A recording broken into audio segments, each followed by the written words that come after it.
Uh-huh. What's your favorite scary movie? I don't know. You have to have a favorite. What comes to mind? You are listening to Scream with Ryan C. Showers, the podcast for Scream fans just like you. Join Ryan every week as he takes a deep dive into the horror film series that defined the 90s and redefined the genre. Scream with Ryan C. Showers is your source for scene and quote analysis, character dissections, and the latest news about upcoming installments of the Scary Movie franchise. I hear you like horror movies, Kirby, but do you like them as much as him? Hello, everybody. Welcome to the Scream with Ryan C. Showers podcast, where the film critic meets the Scream fan twice a week, every Tuesday and Friday. I'm your host, Ryan C. Showers. Thank you for joining me for today's episode. Now, before I go any further, I need to thank the producers of Scream with Ryan C. Showers. They include Ashley Summers from the Squirrel and Spud Shop. She and I host a Scream game every Wednesday on Instagram, so please check that out. I also need to thank TJ Jones, who comes from the Box Office Buds podcast. He is responsible for all of the graphic design of Scream with Ryan C. Showers in terms of new episode cards on social media promotion. So thank you so much to TJ for all he does. I also need to thank contributors Mark Karim, Mark Vieira, and Joey Valisi. Joey Valisi is the guy who writes the scripts for Scream with Ryan C. Showers. Episode 112, we wrote a Scream 7 script, which I read out loud, about the end of the Carpenter sisters storyline. And then the sequel to that was called Screams. It was centered around the legacy of Gail Weathers. That's episode 155. And Joey is currently working on The Final Scream, which this is a product that is going to examine the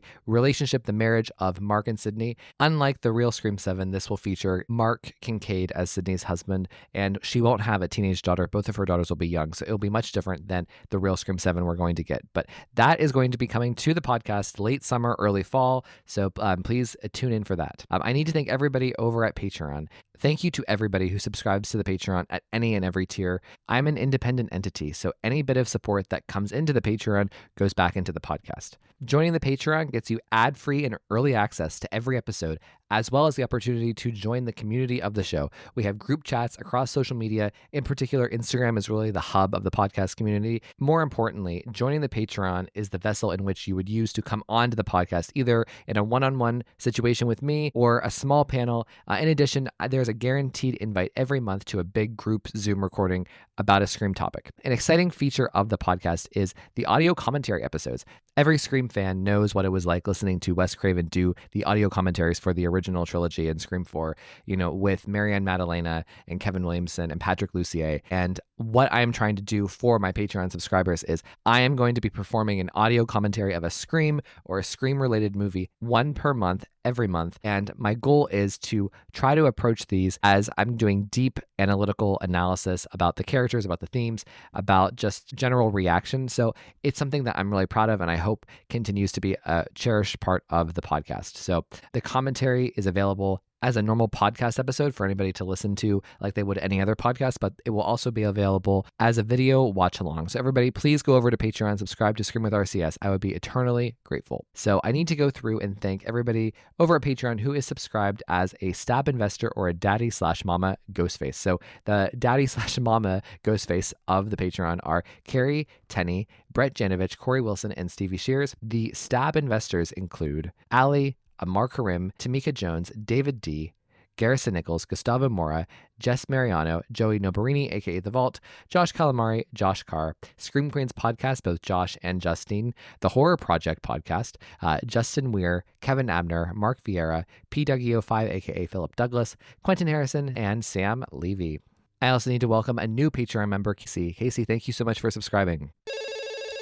Hello, everybody. Welcome to this segment of Scream with Ryan C. Showers. I'm your host, Ryan C. Showers, and I'm sitting here with my dear, dear friend, Sam Levy. Hey, Sam. And thank you for having me. It's such an honor. It's an honor back at you because I have a funny story to tell about this meeting here. I'm pretty responsible when it comes to my podcast. Like, my podcast is my everything. It's my baby. I cherish it. I was clumsy with Sam. Sam and I recorded an episode or a portion of an episode like 2 months ago. It was like the Scream 3 anniversary week back in February. So the first week of February. And it was a really wonderful, like, maybe 40-minute discussion about one of my favorite shows of all time, a show that Sam deeply loves, The Good Wife, which stars Juliana Margulies, whom I got to meet in real life. I mean, I know, right? Where else would I meet her, right? But I got to meet her in New York City in November, and it was just one of the greatest things in the world. So it kind of inspired a conversation with Sam and I on the podcast, and I accidentally misplaced one of our files for our audio, so the session could not be published, and I was sad about it. So, but regardless, I was going to invite Sam on anyways because he has a lot of ideas, and Sam is one of the most like active members of the Scream with Ryan C. Showers Patreon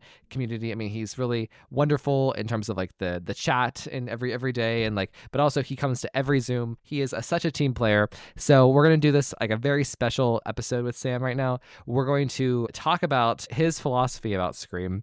We're going to talk about the music in Scream, which is one of the topics he suggested to me in the survey a few months ago. In addition, we're going to hit The Good Wife and Buffy. So this is a very ambitious episode. So everybody, please welcome my guest, the co-host of the Informed Decisions YouTube channel, Sam Levy. Hey, Sam. Hi, Ryan. Oh my God, that was such a buildup. I hope I can live up to it. And I really, really appreciate all the kind words. Thank you. And I'm so honored to be here again. Of course, thank you for not killing me after the audio. I was so sad. Like I left him a voice memo. I realized I was like, oh no, this is like someone died. I was just like, oh, I'm like sorry. I get that. I get that it happens. I mean, I think I was, we were both, I think, equally like disappointed, but that's okay. It happens. It's life. And like, because I was like riding off the high of meeting Jules, and like, people who listen to the podcast know me by my Nev and Courtney and even Sarah Michelle Gellar like connections and obsessions. But like, I mean, to know me like 10 years ago, oh my God, like I was so obsessed with Juliana Margulies, and so meeting her was so cool. But we'll get to her and Alicia and The Good Wife in a bit, along with Buffy Summers, because Sam is a huge Buffy person, which I also love. It's a common interest of us. But first, we're going to talk about Scream because I always make Sam talk about Scream. He's like, for a couple of months he was like being kind of a Grinch, kind of a curmudgeon about Scream 7, and here we are. I have changed him. In the words of Taylor Swift, I can fix him. I'm also trying to make Sam into a Swiftie. It is happening, everybody. If I can break Josh Reinhold, I can break Sam. It's only a matter of time. By the time that Scream 7 comes out, Sam will be a Swiftie. So there's no room for comment here. So Sam, let's hit me with your Scream philosophy. So, in terms, you've shared your Scream story before on the podcast, but like, I just kind of want to know, like, how do you, what's your Scream philosophy? Like, what does Scream mean to you? Like, how do you see the franchise in general? Like, what are you looking for in a Scream movie? Like, what does Scream do well? What is your Scream philosophy? And you're the first person who I remember asking this question, so this is a test run. You're a guinea pig. Wow. Okay. Yeah. I was 15 when it came out, and I don't even have to tell you where mainstream horror was at the time. It was pretty much on life support. It was pretty much run to the ground. And when the movie came out, I saw it in theaters, and the minute the Dimension logo dropped with Marco Beltrami's ominous score, I knew immediately. I was sold. I knew this was the movie that was going to revive mainstream horror. And it did. And it was suspenseful. It was funny. It was sexy. And it was the movie that basically had its cake and ate it too, with the fourth wall, with the meta commentary, because it was commentary about not only our love of horror movies, but the way horror movies reflect real life. And everything that it came after that, whether it was sequels, trilogies, requels, remakes, whatever, what have you, had varying degrees of success with it or struggles. But I think the most important thing that it did was it made scary movies fun again. So yes, Ryan, you are absolutely correct. I've been a super curmudgeon about 7, mostly because after 6, while I don't think it's a terrible movie by any stretch, I think was the first film that really just did not justify its own existence. As far as the meta commentary, it had nothing to offer except it's like, we're in a franchise now. And that really felt like it had become like the Fast and Furious of, the horror movies at that point. So, but as far as my philosophy about it goes, again, it's been difficult for me to get excited about it for a lot of reasons, which I've stated before, and I don't want to bore everybody with again, but I am hoping that this time they really return to one of the core themes of the series, which is family, and how the loss of family is actually what makes people violent and heartbroken, and turn into killers themselves. So, and it does seem that Kevin Williamson has recognized that based on the direction that the story is supposedly taking. I don't know what sort of meta commentary they could have to offer about horror films at this point. And I've told you before that my fantasy is really just having it be about the survivors and their ordinary lives and not even needing a ghost face at all, because I'm weird like that. But yes, I'm hoping that there's a renewed sense of groundedness and a return to really what the series is always about, which is actually. Well, it's funny you say all this. Like, first of all, I kind of out a listener, if you're just listening through the podcast audio apps versus watching on Patreon, I kind of like got really excited by that description by Sam. I was like covering my eyes. I was like, oh my God, this is brilliant. Like the way that he phrased that, and the loss of family is kind of what drives us, and what drives the characters in Scream. And it's so funny, like, Sam says, like, and I agree with him, like Scream 6 doesn't really justify its own existence. And it is a huge letdown in terms of quality, in my opinion. But ironically, there's so much family and forced family, but it doesn't really do anything with the family. So it's kind of like, there is something that needs to be reclaimed, the humanity within this loss of family driving us. I love that idea. So I loved your philosophy. So guys, we are 1-for-1 with the Scream philosophy. Sam has broken the cherry, and here we are with the Scream philosophy. So okay, let's continue on now. So I'm gonna hit him with my speed round questions because why not? So okay, Sydney, Gail, or Ty? Sydney, Gale, or Ty? You say Ty? Okay. It's just the cop out answer that I would answer if I was being asked this. I would say Ty, but Yeah, Ty. it's so hard. Like literally, I mean, like I have a poster of Gail and I have a poster of Sydney. I see them all day long. I can't choose. All right, Sam or Tara? Sam. Okay, I did. Ty. I can't. Okay, we've never had a tie here before. That's good. We love a tie. I can't. They're both so wonderful. All right, favorite movie buff? Favorite movie buff from this Yeah. from the franchise? No, in real life. Yes, from the franchise. I know you would pick Zach Cherry for that one. So that's all right. Yeah. Okay. Randy is my spirit animal. I mean, like, yeah, absolutely. All right, favorite killer? We know. You already know. You already know. We just talked about this. It's my girl Jill. I have to say, so Sam and I were recording like just shortly after the Jill Roberts episode went out, and oh my God, like the way that he talked about Jill in that episode, like it has stuck with me. The way you described the finale and like the decisions about her, like I've been thinking about it all week, and the way that you phrased it. So you did an amazing job. So go listen to that episode. That was what it's like. And he reenacted her. We gave him an Oscar. Favorite opening and favorite finale? One. Basic. Bitch. I'm so basic. Favorite scene across the franchise? Favorites. Every time I ask Sam a question, his eyes get huge. Favorite scene. Okay, as long as, well, this could answer another question you're asking me later. I don't know, but if I'm gonna go with let's just say it's a climactic fight scene, and I'm gonna go with Sydney versus Mrs. Loomis. I think it's so badass. Okay, nice. Very theater, very New York. Well, Yes. As my good friend Taylor Swift would say, welcome to New York. Okay. It's been waiting for you.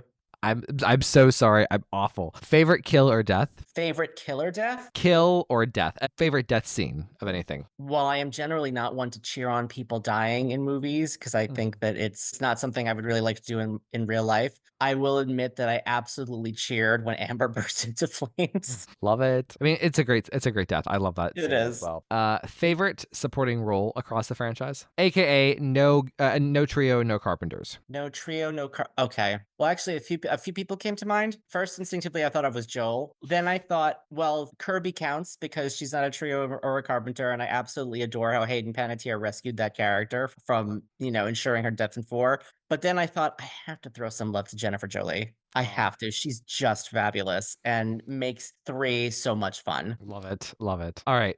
Last question is, what is your favorite thing or favorite memory you have about the podcast? Because like I don't ask this to everybody. I ask this to the super fans who I know are invested. I know who care. So favorite like memory or thing about the podcast? Favorite memory. I mean, just how inclusive you are. Just how you reach out and make everybody feel like so loved and so like such a part of the community. Yeah, it's hard to pinpoint any specific one, but I'm just so glad that I found you, and that I found you through Zach Cherry. I really, yeah, I really appreciate that. Just how included you make us feel. And to be honest, I mean, you'd have to ask Garrison this, but I'm pretty sure that the fact that you are inclusive of us as much as you are It's probably what inspired him to ask me to even start doing our show in the first place. Well, that's so great. I love that. And like, so why don't you tell Yeah, so we have a show on YouTube called Informed Decisions, and it's on Garrison's channel, which you can find at Abandon06. But it mostly covers, well, mostly it's been covering like pop culture and entertainment for the most part, because thanks to the like barrage of wonderful guests we've been having lately. But we initially conceived the idea as a way to cover issues about both entertainment and current events, because current events right now are seeming really, really dire. And while we've gotten away from that lately, and I think we're going to try and shift back towards that, that is what we are doing. And so it's just, two guys from two different parts of America, one being, a little New York urbanite gay, and the other one being from a conservative part of Louisiana. Well, I And love it because I mean, like the idea, like, it's so fun because I knew Garrison and Sam like, individually, but they are like, there is like a portion of my audience and Zach Cherry's audience that like overlaps, and like both Sam and Garrison are like come from that pool. But I never thought of them as like, a duo, but in retrospect, it makes so much sense as like, in terms of like two people who would be able to have a podcast like this, or not a podcast, but like a YouTube show like this, a conversation, content creating space like this. And I love it. I've been a guest. I think I was episode 6. Yeah. Ironically, my favorite Scream number, right? I'm just teasing.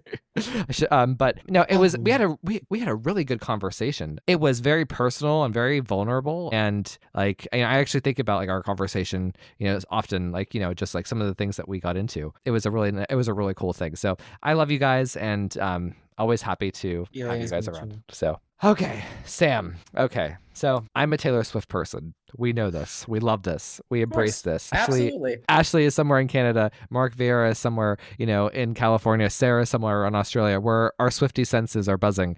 But with that, I'm not typically a music person. Like I'm terrible with music. So like, for instance, we are recording, and Sam and I are actually recording the day that the Craft commentary was released. Something I'm very proud of, and like I put my whole, gosh, I can't say the word. I almost like said like a really like obscene gay word. But I put my whole heart into. And anyways, I was watching this morning. I was listening to myself this morning just to make sure everything came out right. And wow, I didn't mean to say it that way, but I was making sure the podcast sounded good. And I was like, I kind of flubbed the Big Smiths song. I forgot the name of the song. I'm not good with names of songs. How soon is now? Exactly. And I was like scrambling. Like Ashley even had it for me like on the PDF. I was like scrolling. I was that was the worst part of the commentary. So, ironically, here we are. And yet I have a Patreon where I've had like 7 people ask me to do episodes talking about the songs in Scream. So we're going to be doing many episodes like this. But Sam and I are going to be talking about some of his favorite songs from Scream. So he gave me a list. We're going to run through it. Sound good? Please. All right. So Drop Dead Gorgeous. And here is the thing I'm going to do, because I am such a basic bitch when it comes to songs. I'm going to reference the scene in which they play, because that's how I know them. So Drop Dead Gorgeous by Republica. This is the song where Tatum like is walking to the garage before her death, and like Gail is in the house. Like that's that scene. So Sam, hit me with it. Why do you love the song so much? It's a good banger, and all of these songs are like really top tier. I should point out that I left Red Right Hand off the list because it was obvious. The songs that I chose are the songs that most key me into that make me feel like I'm living inside the Scream universe when I'm hearing them. And Red Right Hand obviously does that, but it's so obvious because it's basically the theme of the whole franchise. So Drop Dead Gorgeous tunes me in because it makes me feel like I'm at a 90s house party. But also the lyrics of the chorus are just, I know my ex-boyfriend lies. I know he does it every time. It's just a permanent disguise. Yeah, but he's drop dead gorgeous. And it's so easy to look at that as an analogy for Sydney and Billy's relationship that I think it just fits so well. Wow, I didn't even think about that. Like, see, like when you devote, this is intentionally supposed to be funny, so please laugh at me or else I will feel like a dumbass. When you devote so much of your life and your brain to Taylor Swift, sometimes it's hard to look beyond just the sounds of other music. And really, so the way that you just put that, like, oh my gosh, like that's so right. And it's also like whenever Tatum's walking to the garage to her death. So, there's still like playing up the Billy and Sydney of it. So I actually think that's really great. And, there is something about your list I actually listened to all the songs yesterday and today. And I was just like, wow, this must, this is very nostalgic. And I can't imagine how nostalgic this music is for people like Sam who grew, who saw Scream at the time that it was released and kind of, knew these songs in a different way than someone like me who was watching Scream after, after it had, after its era. Hold on, let me get my walker. Yeah, exactly. I didn't mean to call you old, but that was the politest way I could. You young whippersnapper, why in my day? We listened to Republica. No. Yes. So no, I love that. And it's such a identifiable song. Like, as soon as you hear like the first beat of it, it's like, ooh, Tatum, Garage. So love it. Anything else you want to say about Drop Dead Gorgeous? Okay. So the next one, we're going in alphabetical order of Sam's 7 songs. Fall Out of Love by Salem. This is the song, of course, that for the Scream 5 end credits, the iconic Scream title cards with the actor's name and their portrait. This is a song that is near and dear to my heart.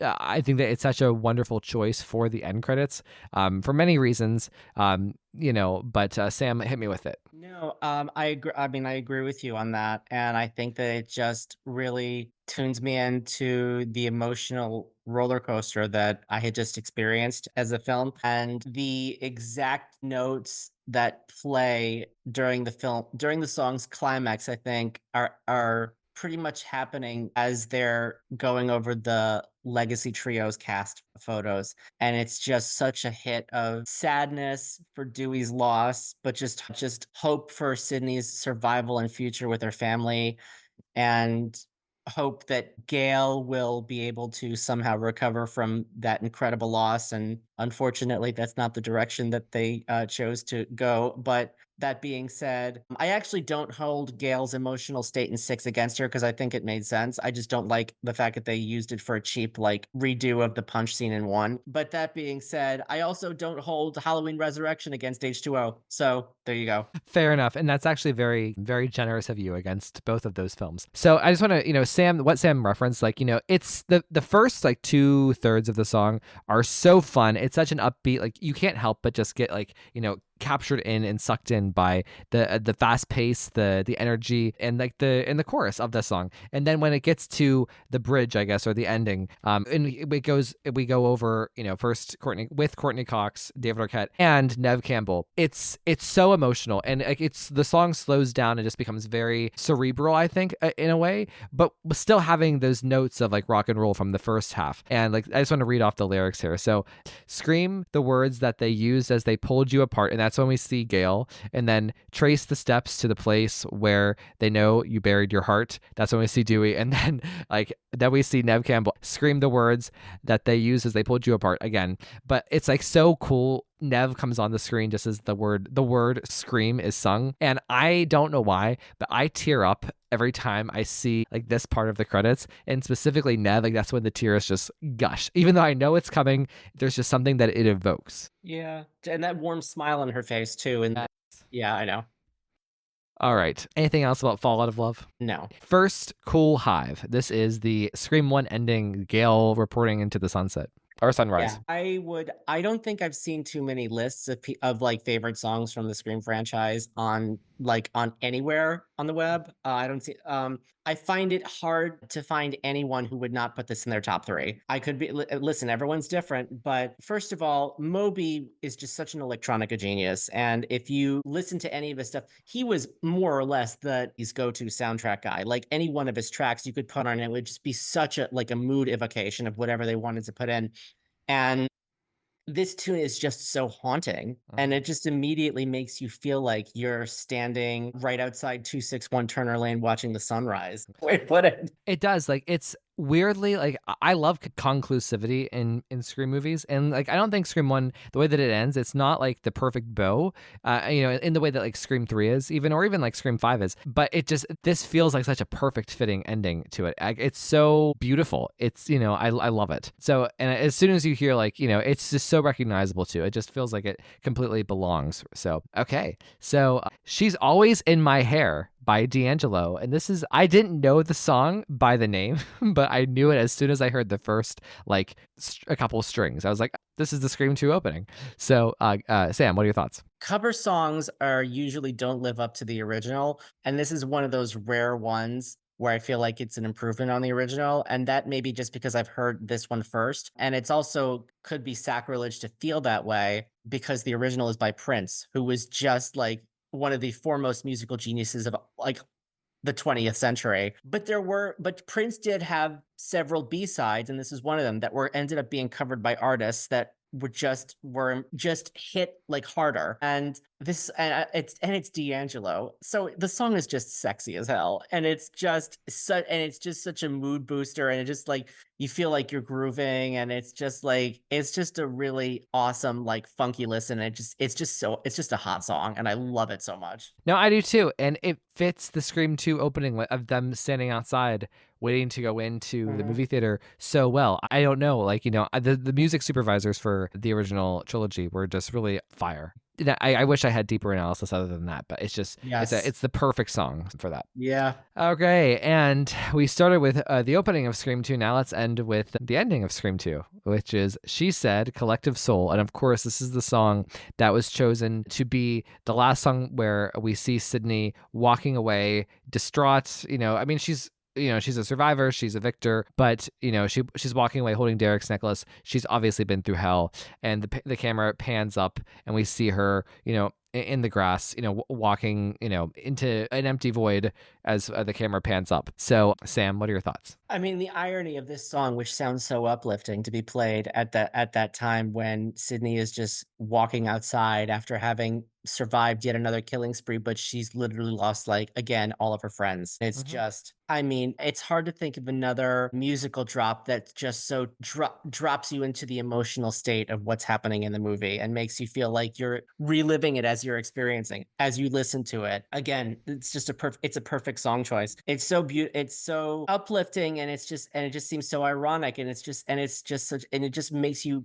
pulls me right back into Sydney's trauma for lack and it's hard not to really feel for her in that moment. And subsequently in any other time I listen to it. And again, if I see any lists out there, I can't imagine this wouldn't be in the top 5. It's just such a perfect drop. And the thing is, like, there's been a lot of like discussion about this song versus like I guess like the other alternate was Bittersweet Symphony from, of course, the ending of Cruel Intentions, and which is one of Not. my favorite songs like ever, and one of my favorite movies ever, right? Besides Scream. Yes. And I just feel like She Said, I could never, like, even though the idea of it is cool, I think She Said was the right choice. And Bittersweet Symphony has its thing with Cruel Intentions. I don't know. It just, even though you say, and a lot of people say that it feels so uplifting. I get that, but at the same time, I feel the sadness in the song too, or like how mellow it feels at times, where I think it fits here. So I'm happy Yeah. they chose it. Yeah, me too. Okay, we're skipping Scream 3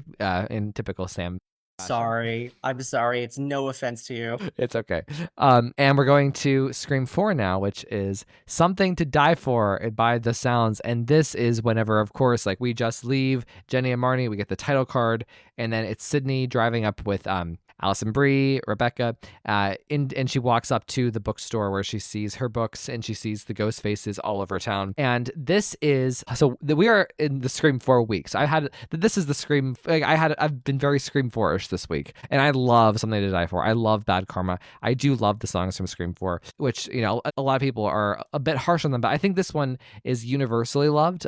Something to Die For. Like the bounciness, like, I don't know, I think it captures the tone that Scream 4 really is going for in its first act, because it's a bit more comedic, I think, than the original trilogy. You can tell this by some of its music beats, some of the characters, but I think that it's such a cool song. And like there are certain lyrics in Something to Die For, it's where she says, don't say goodbye, just leave an open door. That connects, of course, to Scream 3, where the door was open at the end. So now we're seeing Sydney again. I love the song. So Sam, what are your thoughts? I'm sorry. That song is an absolute bop.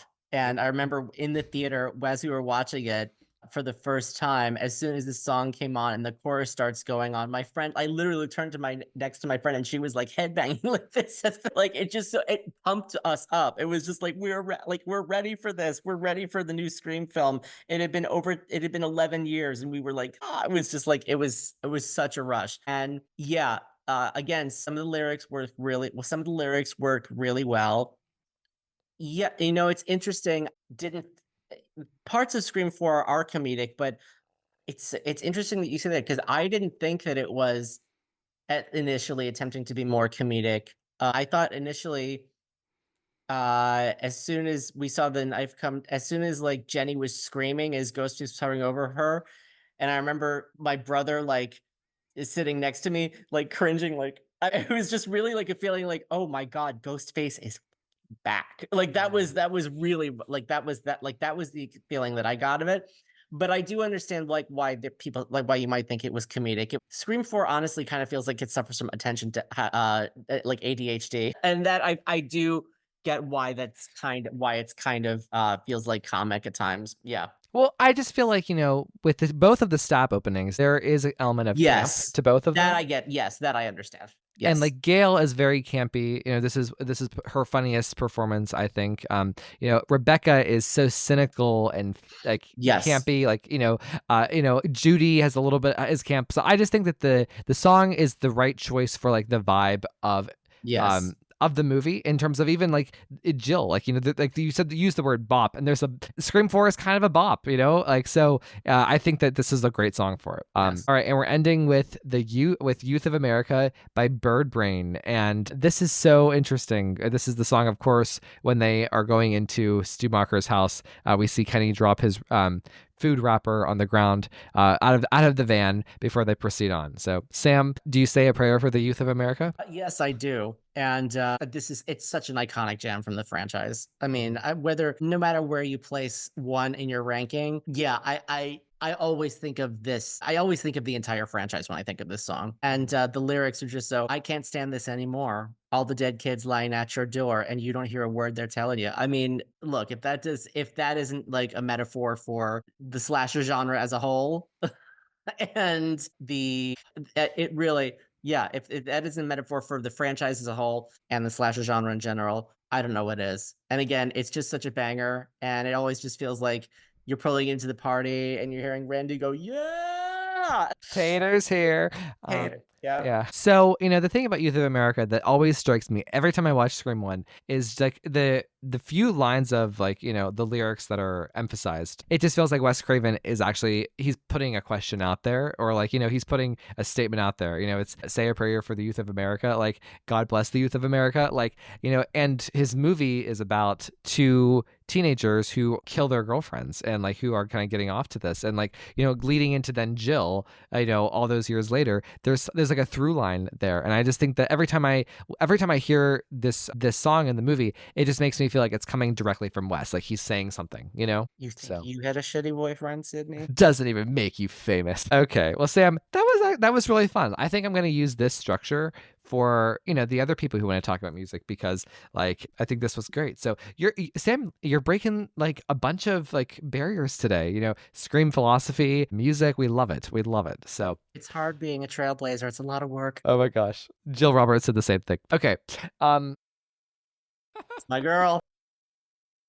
Okay, well, let's move on now to our shows. Let's start with Buffy, just because like Buffy is it's a bit easier. It's a bit easier for everybody to swallow, and it's something that we have talked about before on the podcast. Sam was, of course, I think one of the first episodes you were on, right? Was the episode where we talked about our favorite Buffy episode. Were you on that one? Yes. Yeah, of course. That was like, way before Melissa was fired. That was it feels like 7 years ago, but I know it's only been like 2 years, right? So, okay. So we're going to go through our top 10 episodes in our season ranking, and then just add a couple of comments about why we love the show so much. And then we'll rinse and repeat for The Good Wife. So Sam, why don't you go first? So so here are my top 10 episodes.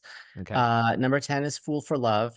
The Spike flashback episode where we learn about his origins, how he became a vampire, how he teamed up. I thought it was just such a great, powerful episode that really tied the season's themes together, but also the series themes together, like the relationship between the Slayer and Death. Um, and also I think I mean, I know that the first Slayer told her that death was her gift and intervention, but I think that was also hinted at in this episode too. I don't remember if it was exactly said, but yeah.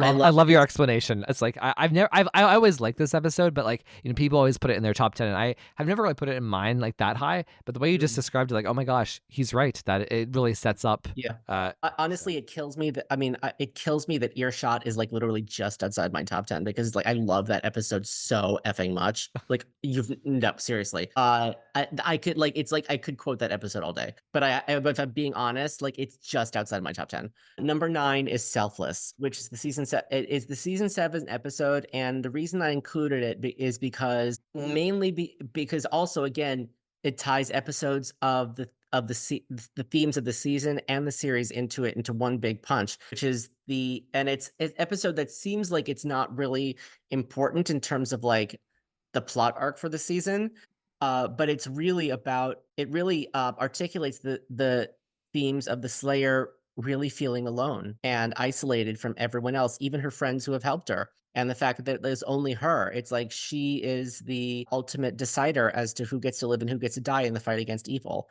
And I think that it's this realization that she has that slowly leads her to the discovery of who she has to be by the series end, including her realization that she has to become a cold-hearted general. And then finally, the rather silly deus ex machina of the Scythe, but at least that leads her to the very hopeful ending of the series, which is the possibility that she gets to live a normal life after like all Slayers have their powers activated. Not to mention the fact that it is a deep character background check on Anya, who was otherwise viewed as comic relief for most of the series, but is a series regular, and it gives Emma Caulfield really like one of her biggest chances to shine, and also it gives us another musical number. Like, I mean, I love it. I can't, yeah. So yeah. All right, number 8. All right, number 8 is Innocence. I mean, look, come on. It's the ultimate game-changing episode of the series. It was just like the first episode really in the entire series, maybe after Prophecy Girl, where the show is just like, no, we're really doing this. No, we're really going to do this. No, we're really, really going to go this far. And they did, and they never stopped. And it's a knockout. It's a knockout. Number 7 is Passion, because it followed through on the promise of Innocence, where we were like, actually, nobody is safe. Now, mind you, the trailers for it didn't exactly explicitly give it away who was going to die, but it did reveal one person close to the Slayer will die this week. And any of us diehard fans who were watching it on a week-to-week basis at the time, we knew exactly who it was going to be without the trailer telling it, because we knew, oh, this person is not a regular, so we know who it's going to be. But absolutely, so yeah, total shocker. And then the way that the character's body was revealed to Giles when he walks home was just like absolutely blood chilling. Number 6, Hush. I mean, for 100 different reasons, but it's just ironically enough the only episode that got Joss Whedon a writing Emmy nomination, even though like most people, even though they're not talking for most of it. It's just so funny. It's ironic. I love, but it's brilliant. Number 5 is The Gift. Again, most of these are iconic episodes. I don't really need to explain them. Number 4 is Restless. I will explain that one a little bit. It seems to be a bit of a polarizing episode, mostly because it takes place after the big bad of season 4 has been defeated. But I really love the way that it just uses the characters relaxing one evening, or so they think, as a way of really probing their psyches. And I think that it's really the most in-depth background check on all 4 main characters that we get for the entire series. I think we learn more about who these people are at their core than at any other episode. So that's why I love it, and that's why I place it high. Number 3 is They Got the Mustard Out. AKA Once More with Feeling, AKA the best episode of anything ever. Number 2 is The Body, because oh my God, that one just hits me like a freight train every time I watch it. But then number 1 is Becoming Part 2, because I really do not think I've ever experienced another episode of television as emotionally as I have that one. It just hit me so hard, and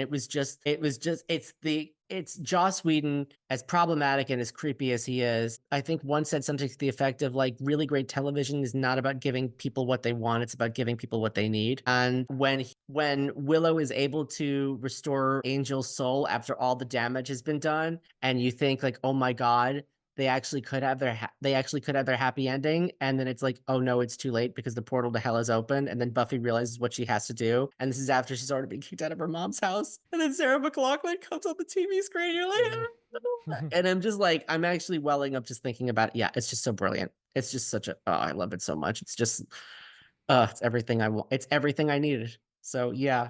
And then and then all of the strength, all of the courage, come and lift me from this place.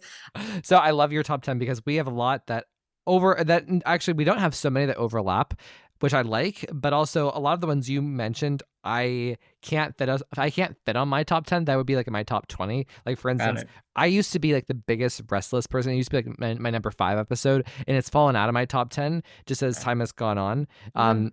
Selfless, innocence, passion. I went so hard to be in my top 10, but I can't make it fit. Hush. I love your list. Right. And I think you hit Becoming Part 2 excellently. So, okay. So I'm going to give my honorable mentions because I can't, I can't narrow it down. So I have, Restless, Passion, Intervention, which is the Buffy bot episode of season 5. It's just like, in terms of like an episode of the week, I think that Intervention is like one of my favorites because, I just think that I get joy every time I watch it in terms of like the Buffy bot, but also Death is Your Gift and just the way that the pieces work here and setting up the finale. Okay, here's where shit gets real. Okay, so like, I Only Have Eyes for You, which is season 2, episode 19, Buffy and Angel. That's your number 10?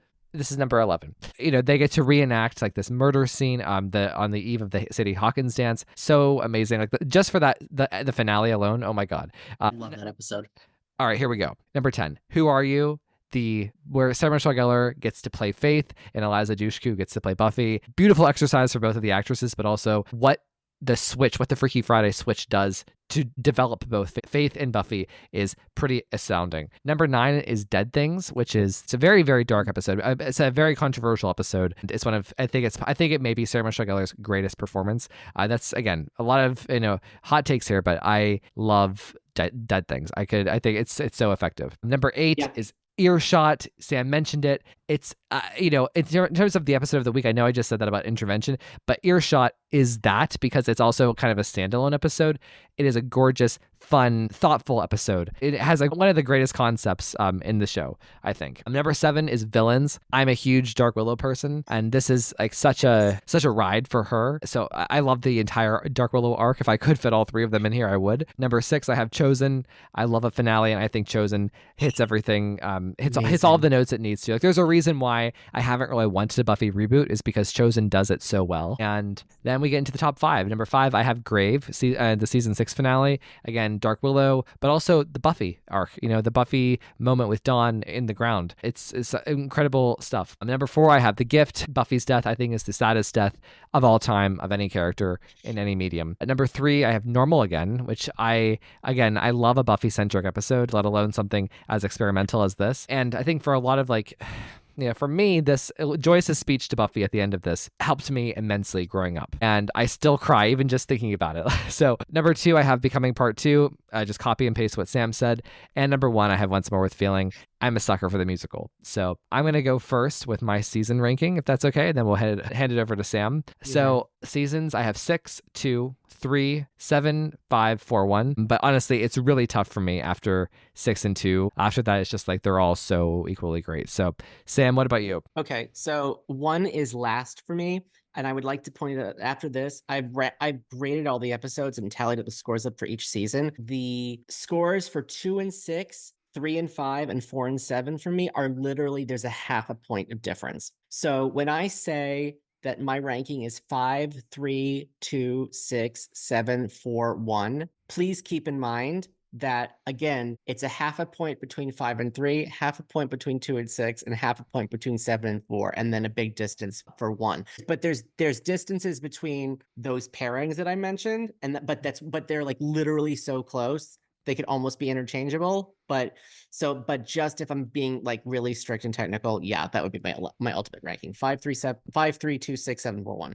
See, and like season 5 used to be my second favorite season after season 6. It's just so fun. Like, and I see this with Scream sometimes, like my opinions are living, breathing documents. Like they're changing as I change, and like, they can always change back. So, I mean, like I have no doubt like the next time I watch Buffy, season 5 will be back up in its glory. So no pun intended. Wow. Back up in its glory. Wow, that was good. That was good. That was good. Okay, Sam, let's move over now to The Good Wife. And even though these shows seem like they have nothing in common on the surface, they have a lot in common, actually. Also, you mentioned the episode The Body. Literally, we lose one of the main characters of The Good Wife in the exact place where we lose Joyce. And like season 5, episode 16 of both shows is literally the exact same concept, just told in different ways. So I think that it's so fun how that these shows are spiritually linked, in my opinion. And I guarantee that Robert and Michelle King, who are the creators of The Good Wife, they are Buffy fans. They have to be. So, Sam, before we talk about our top 10 episodes, just give a background of like why you love The Good Wife so much. Because CBS has long had a history of just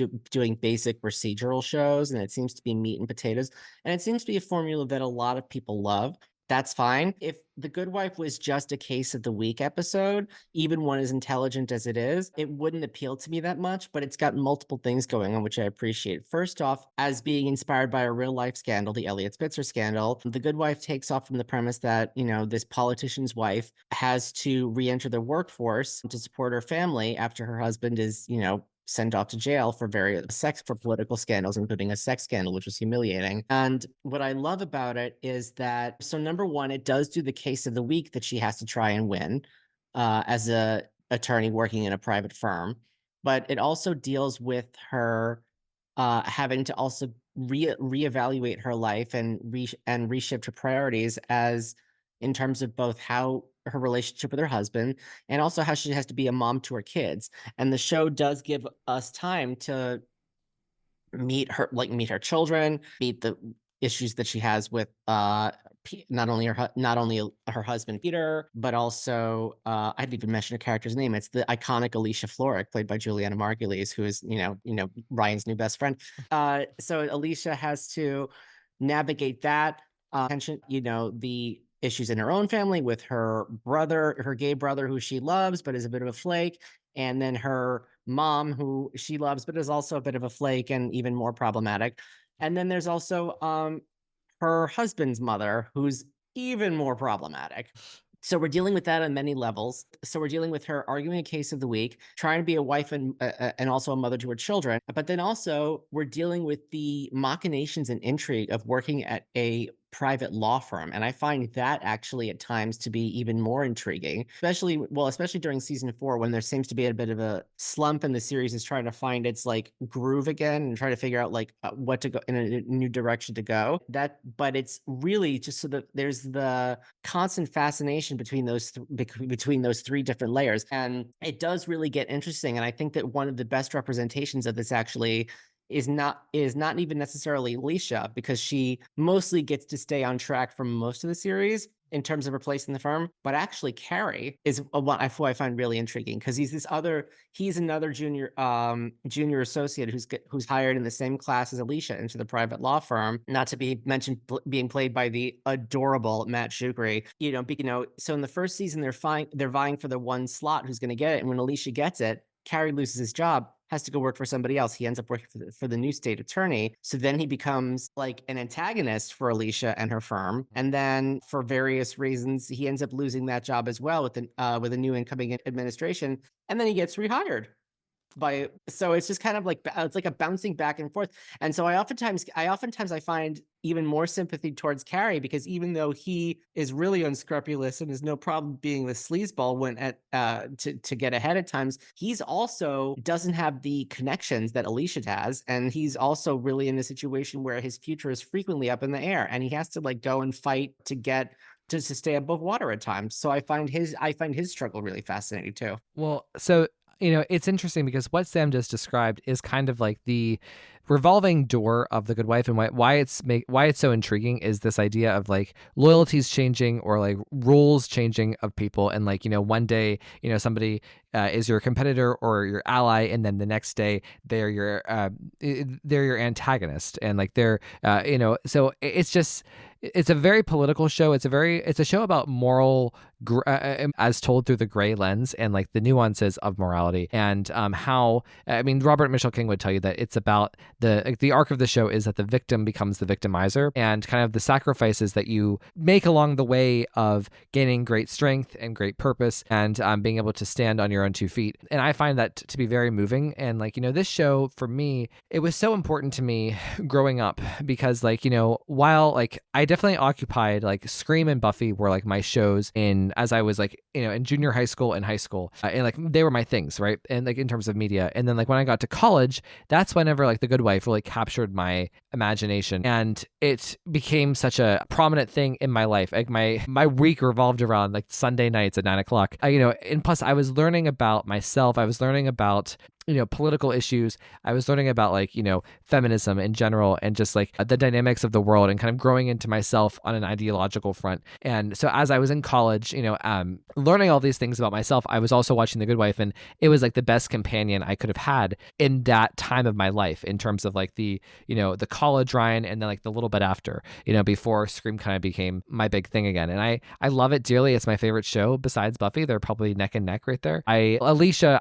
she is probably like, I would put her up there with Sydney and Gail and Buffy for my favorite characters of all time. Like those would be my 4. Like she's so intriguing. The performance by Juliana Margulies is incredible acting. Like it just takes my breath away. You're so captivated by every nuance of every line she delivers over 22 episodes every season, which is, kids today, they're like, they're used to having shows that are just 22 episodes long after 5 seasons, right? With 7 episodes per season. So, I mean, it's an amazing little thing that somehow has spawned 2 spinoffs. Crazy. Anyways, Sam, let's go through our top 10 here. So you can go first. All right. So, my number 10 is Oppo Research, season 6, episode 4. I thought it was just a very, very classy episode. And really found its footing, helped the series find its footing after the roller coaster that was season 5, and gave the show a new direction to send Alicia, and a really intriguing direction actually, and one that kind of hinted where she would end up. Number 9 is 9 Hours, season 2, episode 9, which is just a great procedural episode, but also really kind of locked in at that moment in the show the friendship between Alicia and the fabulous Kalinda Sharma, played by the beautiful Archie Punjabi. And although I know the show went into a different direction and I accepted that, that episode really makes me nostalgic for their friendship at that point in the show. And it's a really good tense hour of television. Number 8 is Hybristophilia, which I think is season 1, episode. Well, it's one of the last episodes in the season 1, I think 22 or 23 or something like that, because I need a little Colin Sweeney in my life. He's just so delightfully disturbing that every time he popped up after that, I was like, ooh, goody. But he's just so much fun, as played by Dylan Baker. Number 7 is season 3, episode 7, Executive Order 13224. Love it. I always love it occasionally whenever the like military courts get involved. So that is a fun thing. That's a fun thing too. But again, in the early part of season 3, I needed to include one episode I feel like that portion of season 3, the early half, where Alicia finally allowed herself to give in to her feelings for Will, was like, it was a very short part of the series, and I respect that it was a short part of the series, because as a mature adult entertainment goes, you realize you can't always get what you want out of life. And I love the fact that even though their affair was short-lived, I felt like that there was at least one part of that was so passionate and well done, while also exploring the gray areas of Will morally. So, and ultimately why it was not a good idea for the two of them to stay together. I appreciated that. Number 6 was High, in season 1, episode 14, because it just established it really cemented and established what a freaking badass Kalinda is. While I don't necessarily use awards as like barometers of like awesomeness, I just love that Archie Punjabi got an Emmy for that episode. I mean, she became like the series' secret weapon out of the gate, and I love that. Number 5 is Hail Mary, season 6, episode 11. because in addition to sort of sealing Kalinda's fate off the show, it really established. First of all, it was such a relief to see Carrie get off the hook, even though he really was kind of guilty of what they said he was guilty of. But it was a really the way he got out of it was maybe a little bit too convenient, but I just love that it just fully demonstrated how incredibly disturbing Lamont Bishop is, and that he's just a constant reminder of um the dark side of the law and the moral gray areas that people working in private law firms have to deal with on a day-to-day basis is defend people like that. It's part of their job, and but it's part of living in this society. Number 4 is Red Team, Blue Team from season 4. That season really was all about and put to the forefront really the kind of, again, tangled webs of loyalties in private law firms and how the rules are constantly shifting, and honestly the kind of sneaky stuff that they do just to stay above water financially. And honestly, it just made me realize, and made people I know realize, I could never work in an environment like that. Like, I just want to go in there and do my job to the best of my ability to like help whatever it is that we're trying to do to get accomplished, to get done. I don't want to have to worry about all this stuff. Like, it would make my head spin, and just to worry about like looking at around constantly, be like, am I in danger of losing my job because reasons I had nothing to do with me? The red team, blue team assignment itself was fun. And again, there was that pivotal moment that in the plot that made all the fourth years decide to want to jump ship, because they're like, oh, actually, we don't actually have to like make these people partners anymore, because we just got a bunch of millions of dollars of money. So great. And then we got one more Will and Alicia kiss. So all wrapped up in a nice little bow. Number 3 is In Sickness from season 2, episode 21, because that episode is just an emotional powerhouse. It really puts me through the ringer. It nailed Juliana Margulies, the first of her 2 Emmys for the show. And it is just really explores the moral and ethical gray areas of both the law and the medical practice. And I mean, her breakdown at the end of it is just, oh God, I can't Say something, Peter. Oh, exactly. Number 2 is The Last Call. The other Emmy episode.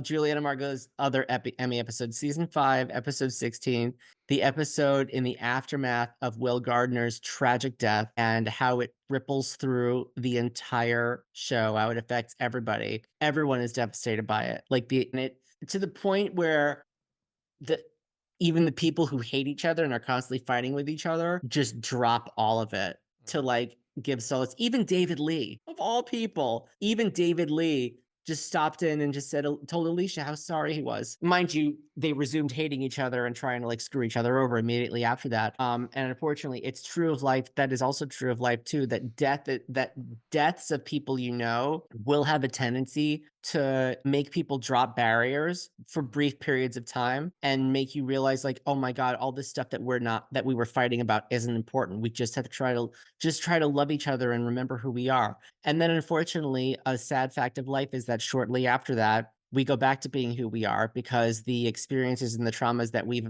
accumulated over time are these walls that build up in our personalities. And it's hard to break through those without years of therapy. And I, admire people who can like fully love themselves and heal from that just by accepting themselves and being yourself at all times. It's raw and open and vulnerable, and just takes a lot of courage. And unfortunately, we live in a society that doesn't let most people where we can't really do that all the time, because because there's so much emotional violence happening along the way, and it's devastating. But this episode is just so beautiful for the catharsis that it provides, and for the hope that maybe things could get better in the future. And for a brief period of time, they kind of do, until again, life just throws more crap in the way. And then finally, my number 1 is I Had No Other Choice, Hitting the Fan, season 5, episode 5, because it was just such a game changer. And I remember sitting there even more than The Last Call with my jaw on the floor the entire episode.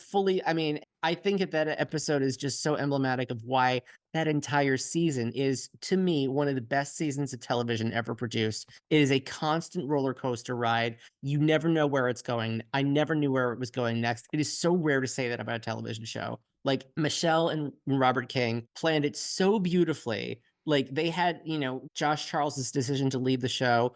They were like, okay, this is forcing up to come up with something new. But it was the right thing. It was just the kick in the pants the show needed to get a second win. And like every episode that season, starting that one, the build up to that one, and then following that it was a roller coaster ride. But this was so emblematic of the shock, the betrayal, and the realizing that, yeah, that was really the point where Alicia's transformation from the victim into the victimizer was really like at its most crystallized. And you saw how even when she'd been caught red-handed, how she was trying to justify and defend her betrayal. And yet, even despite that, the show still had us on her side. It was an amazing feat, and I just love it. All right, Sam, what's your season ranking? 5, 1, 2, 6, 4, 3, 7. Love it. Oh my gosh. So great. And like, I love this about Sam because he's also hitting a lot of episodes that I can't fit in my top 10. Like for instance, In Sickness, that actually, if I had to just pick my favorite episode from the first 3 seasons, it would be In Sickness. And I can't pick it because I just, The Good Wife for me, like it really became like, for me, I don't really even enjoy watching television anymore because I lived through the golden age of television, of which The Good Wife was premiering. It was The Good Wife, The Americans, Mad Men, Breaking Bad, all of those shows. And now everything just seems so uninteresting to me. And a lot of that has to do with Robert and Michelle King and their beautiful writing. Like, what Kevin Williamson is to Scream is what Robert and Michelle King are to The Good Wife. And, the way that they write, like kind of like in circular arcs, and they bring a character into existence in one place and they bring them to the exact same place after a long journey, but in a different way, and it just brings out like a huge change in the character. It's beautiful. So, and that's partly why I love the writing. It's and the show overall. So my top 10 episodes are unfortunately I don't have any episodes from the first 3 seasons, even though I adore them. I just think that like whenever the show hit its prime in this storyline that Sam just described with hitting the fan, the show just transformed into something greater for me. So I'm going to go through them. So number 10 is Driven, which is like the peak Alicia moment where she's kind of feeling herself and feeling her own power, separate from the money aspect of things. I think it's her designing her own destiny, if that makes sense. Number 9, I have What's in the Box, which is the season 4 finale. Again, you want to talk about a game-changing episode and a fun episode. It's hysterical. It's such a cool thing with a really surprising ending. Number 8, I put Hitting the Fan. I put it very low. I love it. I think I'm putting it lower because everybody else puts it so high, and it's kind of like some people who rank Scream 1 lower because of the hype.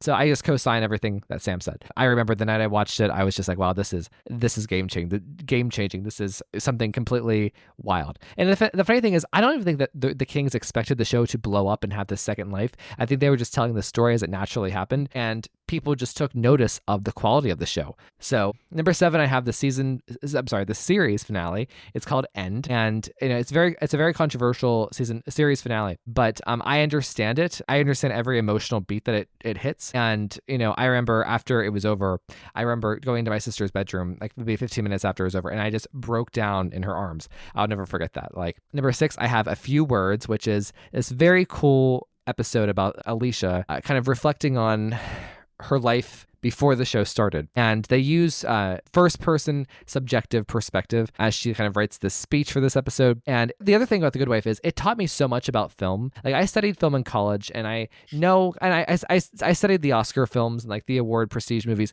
But The Good Wife and the way that like the directing meets the writing and the acting and the technical elements of the editing, that's why I'm so good at doing this show, is because I understand everything, because The Good Wife is almost like boot camp, So, and this is a great episode for that. Another episode I have here that Sam mentioned is Hail Mary, pretty much the biggest adrenaline rush episode of the franchise, of the series. So now number 4, I have A Material World, which is where Alicia grieves Will's death in a different way, and she asks Peter for an arrangement, Bill and Hillary arrangement, which I'm still shocked. I love that so much. Number 3, I have Mind's Eye, which is it's an episode that takes place entirely in Alicia's mind, and it explores all of the themes and like the themes within the show, but also the character moments of the show that I absolutely adore. And again, I understand Alicia so well, and I understand what Robert and Michelle King mean to do with the show so well. So for me, this just like hits me It hits I understand every beat. So number 2 is Oppo Research. Sam mentioned it. It is such a brilliantly written episode. I think it's one of the greatest written episodes of television of all time. It's like there's like a 2/3 of it takes place in Alicia's apartment. It's like a play structure, but the dialogue is literally the best dialogue I think I've ever heard on television. Like, it's that good. It's funny, it's sharp, it's cynical, it's self-referential, it's wonderful. And then the last one I have is for number 1, my favorite episode is The Last Call, the episode that won Juliana the Emmy. I was so invested in this Emmy win because it felt like my people were never winning the awards, and I really wanted her to win so badly. And all of the people like online, like on Gold Derby and Twitter, were kind of picking on me, like saying, like, you know, being snobby about like, ooh, we want, you know, Robin Wright to win for House of Cards because it's Netflix and that's the future, not boring Juliana Margulies. And she, you know, Juliana brought it home. That's all I'll say. So, and my ranking for the seasons is 6, 5, 4, 7, 2, 3. And I love them all so much. They're like the Scream franchise for me. So, Sam, thank you so much for this wonderful episode. Jam-packed, substance-filled. We love it. Thank you, Ryan. Oh my God, it's such an honor to be here with you and to have like I'm so honored to get like I think like it feels like what feels like a full episode, a full recording with you. And I know it happened because of this accident from like earlier in the month, but like It was meant to be. I appreciate you doing this, but I'm just so, but I'm so grateful, and I'm just so grateful for it. And I just want you to know that even if this hadn't happened, I still would be grateful for our friendship and and for being a part of this group. So, and FYI, by the way, Julietta Margulies' win that year was pretty much a foregone conclusion. So I'm glad. I know you were in suspense about it, even after. But with that performance and with that year of The Good Wife, even Homeland couldn't stop it. So yeah. Wow. Sam, where could they find you online? Well, you can find me online at Sam B. Levy, Levy, on Facebook and on Instagram. And you can find the Informed Decisions YouTube show on YouTube at our excuse me. The channel is Abandon06. It's on, and my co-host is Garrison Nichols, and it's his account. But yes, for entertainment and political commentary and trying to make the world a better place before it seems like it's not going in a good direction right now. Please enjoy our takes on current events. So again, thank you so much, Ryan. It's been an absolute pleasure, and I really enjoy your company, and I enjoy our conversations. Well, thank you so much. Love you, Sam. Love you too, buddy. Hey, Ash, how are you? I am so good, Ryan. How are you? If you didn't just hear me, I was doing like the weird the piano. I'm like, for being someone who really admires and deeply respects and like can analyze Taylor Swift's lyrics and like be deeply impacted by them. I don't know jack shit about music in general, and I sound like the biggest like dork all the time. Like I was doing the song this week is Champagne Problems. So if you listen to Champagne Problems, you know like the first 30 seconds is this like really beautiful piano, and I was like, oh, I'm gonna pretend to make that noise, and I just sounded like a complete dork. So sorry. Hi, Ash. Hello. You know, I couldn't hear it very well, but I think that's just because of my, recording from different countries. Well, so Ash, not that I spoiled it already, but tell us, what is the Taylor Swift song of the week? The Taylor Swift song of the day is... It's the day! Yeah. It's the day. The Taylor Swift song of the day is Champagne Problems. One of my personal favorites. This is track 3 off of Evermore, which came out in 2020. This song was written by Taylor Swift and Joe Alwyn. This is produced by Aaron Dessner and Taylor Swift. And it's a really interesting play on the slang, I guess, saying of champagne problems. Meaning, I was doing some Googling to make sure that everybody has like the same perspective on what that actually means. But it means either, like some people say, oh, it means like everything's desirable. They're good problems to have. No matter the outcome, you're going to be happy kind of thing. And she really plays on that throughout this song, which is about an engagement that goes terribly wrong, about somebody asking somebody to marry them and it not going well. The words champagne problems, like that is like a slang term in the world about what how like trivial problems, like entitled people's problems, rich people's problems. Well, how would you describe it? Yeah, I would say rich people, like some people would say rich people's problems. Some people would say good problems to have. Some people would say you have a problem, but both outcomes are desirable in some way.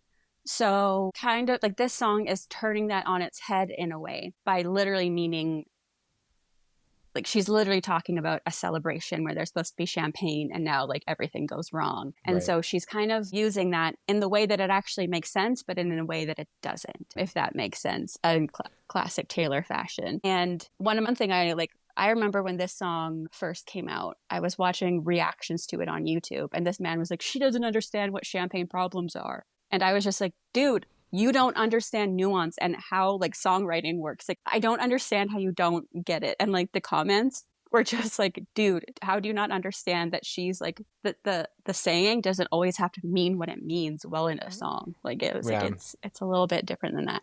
But you know, me getting mad at random men on the internet. But this is actually a song that I use to explain why I love Taylor Swift's songwriting.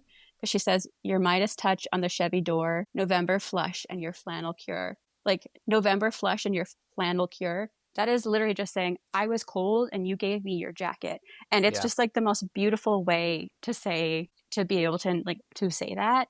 Yeah. And when I think of Taylor Swift song lyrics, it's stuff like that, like the tiniest little things where she's describing just like the smallest of event in a beautiful way that I adore her. Well, so this song, Champagne Problems, is one of my top 10 favorite songs. And I think it's funny because this is the second Friday episode. And last Friday we did one of my top 10 favorite songs in Taylor Swift's discography. This week we are. Next week we are. So I feel like Friday is like we're going through the top 10 hits of Ryan C. Showers of Taylor Swift. I don't mean to, because I want to cherish and I want to do all of her songs, not just my favorites, but it just happens to work out this way. So the reason why we picked Champagne Problems is because Sam, our good friend Sam Levy, he is going to be the rest of this episode, and we talk a lot about music and art and philosophy, but also Buffy and notably The Good Wife, which is one of my favorite shows. No tie to Scream. Literally, I'm the only tie between Scream and The Good Wife. But I guess Ashley, but and Sam. I guess the three of us are the Good Wife Scream tie-ins. But this song is so The Good Wife because The Good Wife talks about. I mean, it's a show about a marriage, the dissolution of a marriage, and the highs and lows and the winding road we go to a divorce. And that is kind of Champagne Problems in a sense, right? It's this loss of a relationship and the promise that we thought was there that doesn't materialize. The thing I love about Champagne Problems, well, first of all, you referenced it, but you actually kind of influenced me to make this one of my favorite songs ever, is because back whenever like I was a young Swiftie, a new novel Swiftie, you said you used this as an example of like the spectrum of Taylor Swift's songwriting. And I liked the song before. I loved the song before. But then like I know the songwriting here is literally like I think the songwriting on Evermore, this is the second song on the CD. The songwriting on Evermore is unparalleled. I think it's her infinitely the best writing that she does ever in her career. And this is the perfect example, not only like the vocabulary, not only like the pictures she paints of like individual certain situations, but also just like the entire arc. Like Taylor Swift could make this into a script and make a full-on movie just within like the parameters of this song. Like she outlines the entire arc of the movie. She outlines these two very distinctive characters, right? She tells a whole story in 4 minutes. And she does something similar with this, like in the song Fortnite. Like I think like you can look at Fortnite, which is like the big song from the Torture Post Department. You can see the Champagne Problems effect of it, right? But I just think that this song is so beautiful in the way that it tells a complete story from beginning to end. And, on top of that, like my favorite line from this, ever since I heard it for the first time, I get chills every time I listen to it. I've listened to the song hundreds of times. Your heart was glass, I dropped it. Again, so simple, but so effective because we've all carried something, right? That is fragile, that was glass, whether it was a dish or a literal glass or something. And most of us have probably broken something, right? That was especially fragile, and just the shattering of glass when it hits the floor. And when you think about love and you think about breaking somebody's heart, the idea of like tying that as a metaphor to breaking somebody's heart, is so interesting. The fact that like, your heart was glass and you're holding the heart and then you drop it and it shatters in a million pieces, and the impact of that, like that is some deep, perfect shit. Like Taylor Swift, like I bow down to you. But no, so Ash, what are your thoughts? Yes, I love everything you said. I just want to quickly say, in my chaotic ADHD brain, I was just trying to figure out how I can connect this to Scream. And I came up with a kind of way that kind of works. So, well, first of all, if we're starting at The Good Wife, we have Josh Charles. Josh Charles is in the Fortnite music video. Yes. And then he's also appears in one of your scripts. So there we go. That's how it gets tied. He's one of the. I imagine that in my mind he played a role in Scream, even though he hasn't yet. But I would say one of my favorite lines is, "She would have made such a lovely bride. What a shame she's fucked in the head." And I love that part because also Taylor sings that like live. Like she like makes her eyes go crazy. Like she's like totally playing into the vibe with it. I was lucky enough to see this song performed twice on the Eras tour, and I just lost my shit, y'all. It was so much fun. It's such a fun song. And like to sing "What a shame she's fucked in the head" with 70,000 other mostly women is such a fun thing to do. And I feel like that's something that is commonly said about women who give up potentially good relationships with high standing men. So in particular, The Good Wife, it really works out for that because they're saying like, oh, why would she ever like not want to be with this man? And I was like, have you? I mean, I don't want no spoilers, y'all, but like in the first scene, you realize like this man has been cheating on his wife, and she's, you know, the good wife, stand by your man. And if you haven't watched it, please do. It's fantastic. And now I just want to talk about The Good Wife, but it's. This song is so powerful. It's also, a lot of people think this, imagine this song being about Rory and Logan from Gilmore Girls. Yes. Which Love it. I was like, I can see. And also like, yeah, duh, no wonder. Okay, I don't want to say a spoiler. I don't want to ruin it. Okay. But I was just like, duh. Duh. Of course, that's how it worked out. So I was just, there's so many, like, just even in this conversation, right, bringing up Rory and Logan, bringing up The Good Wife, even like I could see it as like a Sydney and Derek kind of a song in terms of like he keeps wanting her to do something and she just can't, and like she's kind of dropping his heart, right? The thing about this song that I think is just so interesting is like the visuals. Like it's such a complete story from start to finish. Like I envision this, I could literally envision this as a 90-minute movie. Like if Taylor Swift wanted to write the script and direct it, she could.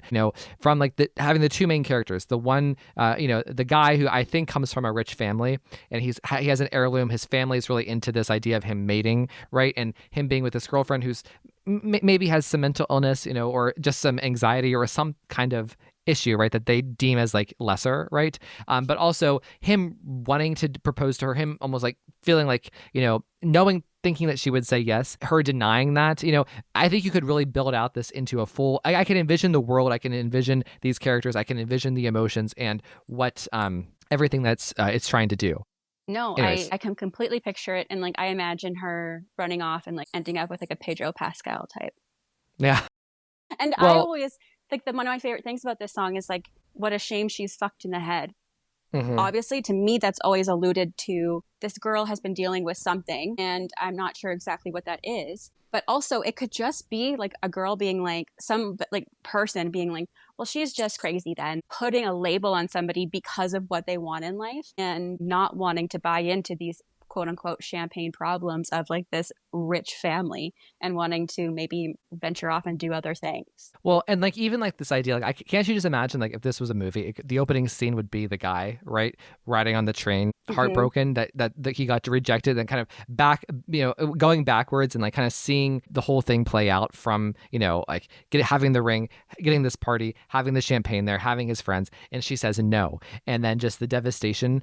I also like that the narrator is so aware of herself here, and like, for instance, like there's at one point Taylor's talking about like whenever you break up with someone, you go from like having your friends when you're a couple to our friends to just your friends and my friends. It just there's a lot in here that, even though this is a very specific situation, and I don't think most people find themselves in, I don't think 50% of people find themselves in a situation where they're turning down a wedding proposal, right? Sure, this happens to some people, but not all. And even so, there are just very relatable things within this glorious poem full-length story that she writes in 4 minutes. I know one of my favorite parts is kind of talking about what you were saying is she says, however green our group of friends, don't think we'll say that word again. And it's like people always talk about what word is she talking about that you won't say again. Is it our? Is it friends? Is it like what group will they be? What word are they going to be talking? Like, will they not say again? Because when you're not together anymore, those friendships and dynamics change and those groups separate. Right. Another one of my favorite lines from Champagne Problems is very early on. In fact, it's the same kind of like section of the song that I referenced before, because I dropped your hand while dancing, left you out there standing, crestfallen on the landing, champagne problems. I love the idea of like, dropping somebody's hand. It's just so symbolic. And also that is a motif in The Good Wife. If anyone has seen it, the first scene of the series and the last scene of the series, it's the same idea. There's a press conference, and in season 1, Alicia takes Peter's hand, and then in the season finale, she lets go of Peter's hand. Don't tell people. Oh, sorry. Well, I'm sorry, but like it just spoiler alert. But so there's like a full arc there, and so there are just very visual things about relationships. The disintegration of a relationship or the rejection of a continued relationship that I think that are in Champagne Problems that relate to kind of the topic at hand. But this is just a very like highbrow, classy, golden kind of song. We say this every week, but please, if you have not listened to Champagne Problems, go listen to it. I actually told Sam that this would be the Taylor Swift song. He listened and he's like, oh my gosh, this is the perfect song. So yeah, and for Sam to say that is something. Right, exactly, because we know how he is with Taylor.